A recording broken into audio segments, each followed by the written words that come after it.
కవిత first target హరీషేనా? అంత కోపం ఎందుకు? భారత రాష్ట్ర సమితి కుటుంబంలో ఏర్పడిన వివాదంలో కవిత ఒంటరి అయ్యారు. ఆమెను పార్టీ నుండి బయటకు పంపించడమే కాకుండా కుటుంబ సభ్యురాలిగా కూడా చూడటం లేదు. ఇలా జరగడానికి తెర వెనుక చాలా జరిగి ఉంటాయని అందరికీ తెలుసు. కానీ అవేంటో ఆ ఫ్యామిలీలోని వారికి మాత్రమే తెలుసు. కేసీఆర్ తన కుమార్తెను కూడా దూరం చేసుకున్నాడు. ఇప్పుడు మాటలు కూడా లేవు.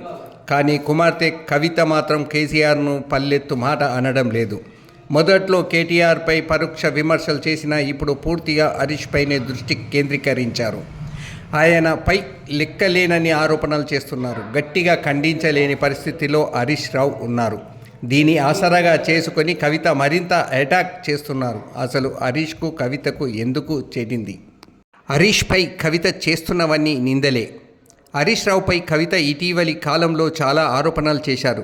కాళేశ్వరం కమిషన్లు కూడా ఆయన తీసుకున్నారని, వరంగల్ ఆసుపత్రి కాంట్రాక్టు ఆయనేనని, అలాగే పాల వ్యాపారం, ఫామ్ హౌస్, రిసార్ట్, రేవంత్ రెడ్డితో బిజినెస్ వ్యవహారాలు, ఇలా కవిత లెక్కలేనని ఆరోపణలు చేస్తున్నారు. కానీ హరీష్ రావుకు అంత భారీ ఆర్థిక సామ్రాజ్యం ఉందని సామాన్య బీఆర్ఎస్ కార్యకర్త నమ్మలేకపోతున్నారు. ఎందుకంటే హరీష్ రావు బీఆర్ఎస్ పార్టీ పెట్టినప్పటి నుండి అందరికీ తెలుసు. ఆయన తీరు ఎలా ఉంటుందో కూడా తెలుసు. అందుకే నమ్మలేకపోతున్నారని ఇన్ని ఆరోపణలు చేస్తున్న కవిత ఒక్క ఆధారం కూడా బయట పెట్టడం లేదు. కౌంటర్ ఇవ్వలేని స్థితిలో హరీష్ రావు. కవిత తన క్యారెక్టర్ను దెబ్బతీసేలా ఆరోపణలు చేస్తున్న హరీష్ రావు స్పందించడం లేదు. మొదట్లో ఒకసారి మాత్రం కవిత ఆరోపణల్ని సాదాసీదగా ఖండించారు. తర్వాత అస్సలు పట్టించుకోవడం లేదు. నిజానికి ఆయన స్పందిస్తే ఇంకా ఎక్కువ ప్రచారం జరుగుతుంది. అందుకే కవిత ఆరోపణలను మౌనంగానే భరిస్తున్నారు. కవితకు కౌంటర్ ఇచ్చే క్రమంలో ఏ చిన్న పొరపాటు జరిగినా ఇది ఇంకా పెద్ద విషయం అవుతుంది. కుటుంబంలో కూడా సమస్యలు వస్తాయి. అందుకే హరీష్ రావు పూర్తి సంయమనం పాటిస్తున్నారు. హరీష్ను బీఆర్ఎస్కు దూరం చేయాలన్నదే కవిత ప్లాన్. కవిత రాజకీయాలు పూర్తిగా హరీష్ను టార్గెట్ చేయడం వెనుక ఓ ప్రత్యేకమైన కారణం ఉందన్న అనుమానాలు ఎక్కువగా వస్తున్నాయి.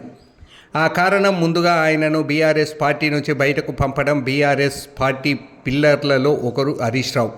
ఆయన కేవలం కేసీఆర్ మేనల్లుడు అన్న కారణంగా నిలబడలేదు. హరీష్కు పక్క రాజకీయం తెలుసు. ఎప్పుడు ఏం చేయాలో ఇంకా బాగా తెలుసు. అందుకే ఆయన నిలబడ్డారు.